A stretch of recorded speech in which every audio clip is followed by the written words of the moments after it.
Uma lenda que eu gosto muito de Sexta-feira Santa é a lenda que é muito conhecida, tem música e tudo, que é de São Carlos, no interior de São Paulo. Eu comecei meu mestrado lá, e aí, isso que eu não fiz, eu fiz 3 meses de mestrado só, parei, mas eu ia sempre pra lá, e a lenda de lá é da menina que dançou com o diabo. Ah, Que é uma das... Tem música e é famosa, e falam que a sepultura da menina que dançou com o diabo tá lá no cemitério de São Carlos, que a história é essa, né? A menina queria sair na Sexta-feira Santa à noite pra ir pra uma festa, e os pais não vai sair na Sexta-feira Santa à noite. Porque hoje não pode comemorar, não pode ficar feliz, não pode comer carne, tem que se resguardar. Hoje é dia que Jesus morreu. É um dia de luto. Vigília, né? É uma vigília, oração, quieta em casa. Nada de fogo. E a menina, eu vou pra festa. Eu vou. Se arrumou, botou decote, afrontou e foi pra uma festa. Chega na festa, ela tá lá e tal, a galera tá se divertindo e tal. Eu sempre me pergunto por que o diabo escolheu só ela, né? Talvez porque ela era religiosa. Outras pessoas tinham na festa. E diz que entra um homem bonito nessa festa, de chapéu, né? Muito bem vestido, assim, né? E ela, tipo, ó, bonito esse cara e tal. Nunca viram na cidade. E aí ele, tudo bom, tira ela pra dançar, conversa e tal, que não sei o quê. E aí eles dançam e tal. Aí ela fala, tira o chapéu, né? Pra gente ficar mais de boa. Aí ele fala, ah, tá bom. E aí dizem que no que ele tira o chapéu, aí tá um chifrão. E aí já mostra um rabo de bicho, aí as patas de bode, e aí sobe aquele fumacê assim, porque um cheiro de enxofre e tal. E aí todo mundo viu isso, né? Todo mundo viu ele se transformando em demônio, e na hora que some o fumacê, ele já não tá mais ali, e ela tá morta no chão. ai, morreu. Morreu, e aí é uma lenda que se conta da menina que dançou com o diabo. E é de São Carlos, no interior de São Paulo. E eu fui procurar no cemitério. Eu me lembro que uma vez eu falei com o sepultador lá, com o coveiro, eu falei, cadê a sepultura da menina que dançou com o diabo? Ele falou, isso é lenda. Isso é uma lenda. Não tem... Aí eu, então tá bom, então. Mas o pessoal jura que tem. Que tá lá. Que tá lá. Então, Eu falava, fulano, lá do sítio tal, ela dava nomes. Eu não vou lembrar agora aqui, mas esse ela dava nomes. Que o cara era viciado em baralho. Saía, jogava, perdia dinheiro, aquelas coisas, né? Bebia e tal. Mas o principal ali era jogo. E a mulher dele falava, não vai jogar hoje. Eu não lembro se também era alguma data desse tipo, sabe? De Sexta-feira Santa. Eu sei que ele insistiu em sair. Eu falei, eu vou jogar sim. Ela falou, mas você vai perder dinheiro de novo. Ele falou, hoje eu vou sair, vou jogar.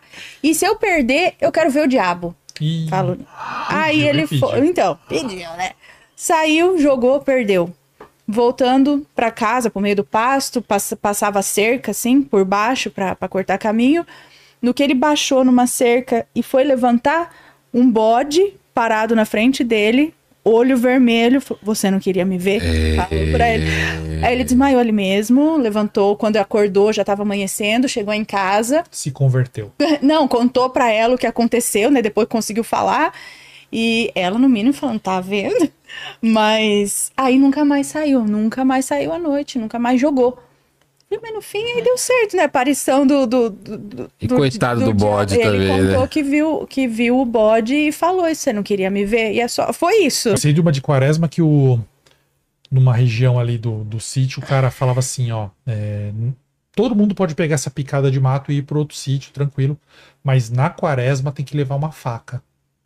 Vixe. E aí um cara da cidade, ele foi, e ele tava ali com a turma dele, e ele precisou ir. E ele tinha até uma lanterna, não ia usar lampião, ele ia usar uma lanterna. Ele falou, tô indo pra lá, pra cruzar ali pra encontrar o resto do pessoal. Falaram assim, leva uma faca. Por quê? Por causa da moça do lampião. Ele não entendeu nada, aí uma mais velhinha lá falou assim, explicou, falou, não interessa se você levar lanterna, se você levar lampião, se você levar tocha. Na Quaresma, quem entra naquela picada vai apagar a luz vai apagar. A luz da lanterninha. E não se preocupa que a moça do lampião vai aparecer para te ajudar. Ela não vai falar com você, ela só vai passar pertinho de você com o lampião e você segue o caminho. Chegou no final do caminho, você tem que dar a paga dela, o pagamento. Você faz um corte na sua mão e pinga o sangue na boca dela. Querida! Por isso você tem que levar a faca. Acho melhor não ir. Aí, essa é uma lenda que corre na questão da quaresma também nessa região, que é interior de Minas também. Ah, mas... É bom, se bem que é o sangue, ele vai dar o sangue, acho que vale, né? Ah, tem que passar lá, mas pra onde vai esse Mas sangue? eu não né? ia querer nem ver a menina, né? É muito assustador, né? Sei lá. É bizarro. Eu vi também na quaresma, isso ocorreu que família, pai, mãe e filha tinha um poço em casa e na quaresma, começou a quaresma, o poço secou. E aí, secou bem quando a mulher estava tirando a água lá, ela percebeu que não tinha mais e o marido não estava em casa, nem o filho, e ela começou a escutar uma voz vinda do poço. Só que a mulher jura que era uma voz de um anjo. E essa voz falou um negócio muito bom para ela. Um negócio muito... Deu um conselho para ela da vida dela de uma coisa que ela estava na dúvida há muito tempo. Que ajudou uma decisão dela. E aí ela ficou feliz, tomou essa decisão. Quando o marido chegou à noite em casa, ela contou pro marido. O marido falou, mentira, secou o poço lá, vai voltar água, nós vamos procurar furar mais de repente ali, não se preocupa. Tomara que não tenha perdido o veio de água, não sei o quê. Mas isso é besteira. Passaram-se uns dias, o marido falou, mulher, é verdade mesmo. Porque eu tava lá, passei perto do poço, escutei a voz do anjo e ele me falou um negócio lá da roça que eu falei lá pro patrão e deu certo. Deu certo, resolveu o problema que eu tava passando ali de divisão ali da área para cortar e não sei o que, a voz do anjo me ajudou. Agora eu não sei, eu fui lá de novo, não escutei nada. E a mulher falou, eu também não escutei mais nada. Só que eles tinham um filho. E um dia essa mulher estava lavando louça, ela olhou e viu o menininho sentado na beira do poço. Ela largou tudo, correu lá, catou o filho falou, o anjo me chamou para pular dentro do poço. Não é anjo, não. Aí o padre mandou cobrir o poço, rezou em cima e acabou, nunca mais aconteceu nada. Isso dentro da quaresma. Mas é engraçado que é como se fosse não um anjo, mas também não é um demônio. O mas diabo te conta 10 verdades para que você acredite em uma mentira. Isso, sabe? porque a chave ia ser essa, o filho, né? Então vamos agradar os adultos para ninguém trazer se assustar. na confiança. Puxa lá que o bode... Mas é maravilhoso. É o Black Phillip, Black Phillip, o que a bode. gente falou agora. Ele não. Ele fala. Ele fala. Ele fala ou ele só... No Ele final, joga fala. na mente, no final assim, ele né? vem atrás dela e fala. Cara, eu lembro que tem a cara dele meio maligna e eu acho que ele fala, né? Ele mexe...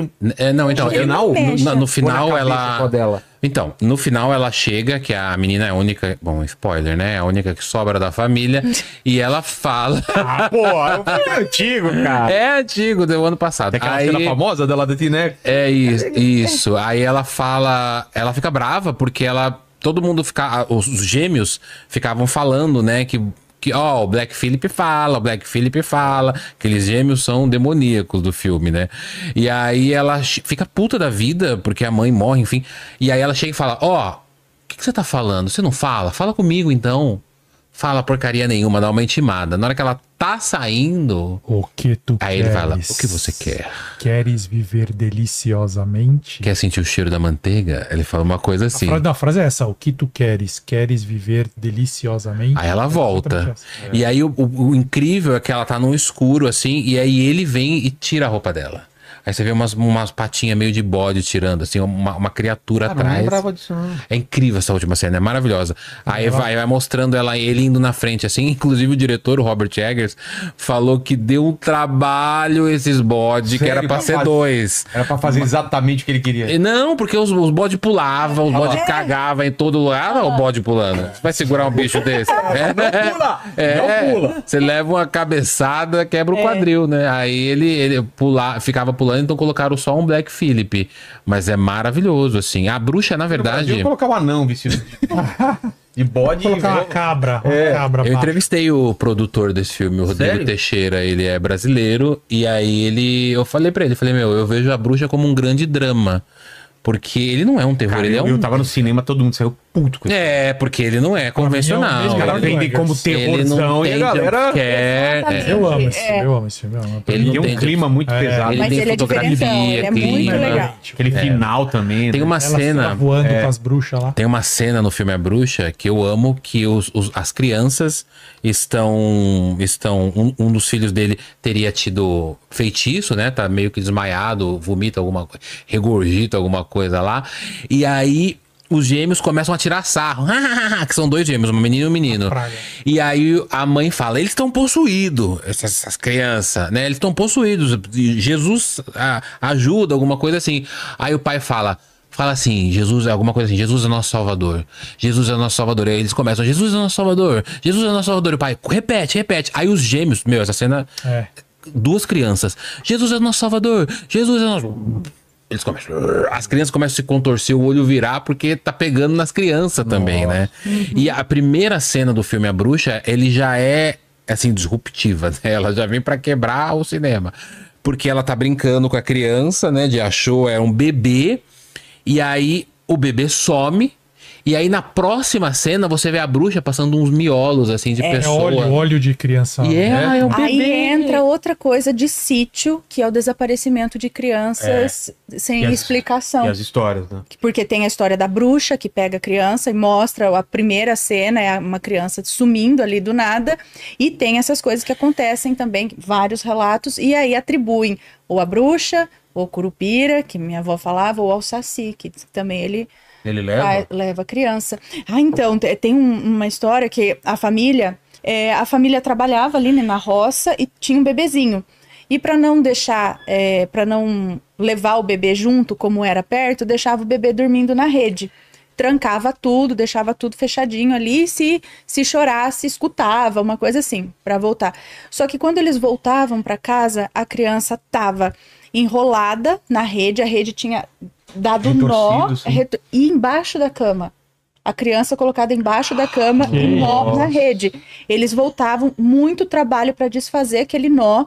E a criança não estava reclamando, não estava... Não. Eu queria perguntar, a criança estava viva? Então, estava. Isso aconteceu 3 ou 5 vezes, se não me engano. Eu falei, imagina, na primeira eu já não deixava mais essa criança Imagina, vamos deixar hoje, ninguém vai enrolar. Aí, deixaram ir de novo, tudo trancado. Como que alguém entraria lá? Sempre embaixo da cama. E aí eles falavam, era o Saci que fazia isso. Mas, então, o que fazia isso? E tava querendo o quê? Não raptava. Era uma espécie de... Eu lembrei do filme Mama, né? Que tem um fantasma meio que querendo proteger a criança. Agora que você contou que também é de quaresma, nossa, a gente vai desenterrando, né? Que minha avó contava que uma vez na missa da Sexta-feira Santa, na verdade eu lembrei, não é por causa da quaresma, é por causa de bebê. Na missa, se eu não me engano, acho que era da Sexta-feira Santa, mas era uma missa que acontecia na quaresma. Uma mulher roubou a hóstia. Sabe a hóstia? Na hora da Eucaristia, vai dando a hóstia para as pessoas. E naquela época, era costume dar na boca, mas se você quisesse, você pode pegar na mão também.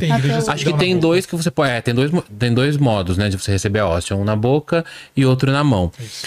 E aí essa mulher, uma senhora já, não queria receber na boca, recebeu na mão. E aí o padre já entende. Quando você dá a mão é porque você quer receber aqui. E ela encobre e sai andando meio que rápido. Até o padre, segurar, né? Porque falam que quem rouba a hóstia é porque vai fazer ritual... coisa ruim, né? Não vai usar porque a hóstia para os católicos é o próprio Cristo, né? Consagrado. Ela não é um pão, ela não é um trigo, ela consagrada. É o corpo. Ela é o corpo, ela é Jesus, né? Então é o máximo da missa. E aí essa mulher sai meio andandinho rápido, vai passando em todo mundo, o padre não tem tempo, segura, e ela consegue ir embora. E ela vai para casa, né, dela, que era uma zona meio rural lá em Avaré. E a casa dela era uma casa que tinha um quintalzão na frente, um portão e a casa no fundo, tipo uma edícula, assim, né? E aí diz que o padre foi, mesmo com a batina, né? Os ministros foram pra casa dessa mulher, sabiam quem era ela, foram meio que seguindo e tal, e ficaram lá, fulano, e ela se trancou em casa. E ninguém entrava, ficaram chamando. O padre tentou chamar a polícia não veio. Coisa, né? Não, foi o negócio. E aí, eu me lembro porque a minha avó falava a casa da dona... não vou falar o nome da mulher, mas é que é um nome muito... Era a Dona Rosinha, mora lá, a Dona Rosinha que roubou a hóstia. E eu nem sei se é viva ainda. E aí ela falou que deu um fundúrcio, deu um bafafá, e minha avó tava nessa missa, viu tudo e voltou pra casa. E falou, nossa, o que será que deu? E disse que minha avó ficou de campana à noite olhando a Dona Rosinha, porque não saía da... Uma hora essa, a Dona Rosinha tinha que sair pra comprar um leite, pra comprar alguma coisa. E disse que a Dona Rosinha sai né? E aí a minha avó disse que viu nitidamente da casa dela, ela pegando a hóstia e fazendo assim no quintal, ó. Ixi, No, Ai, esfarelando no quintal. era e alguma tal. coisa mesmo. Aí descobriram que ela enterrava feto lá. Ela fazia Pesado. aborto clandestino Pesado. e enterrava lá. E aí, como essas crianças ela não tinha batizado, aí quando ela foi levada pra delegacia, não chegou a ser presa, ela falava: eu não aguento mais o choro das crianças. Ele precisa ser batizado. E aí era hóstia. Meu Deus. E era em quaresma. E essa história eu ouço.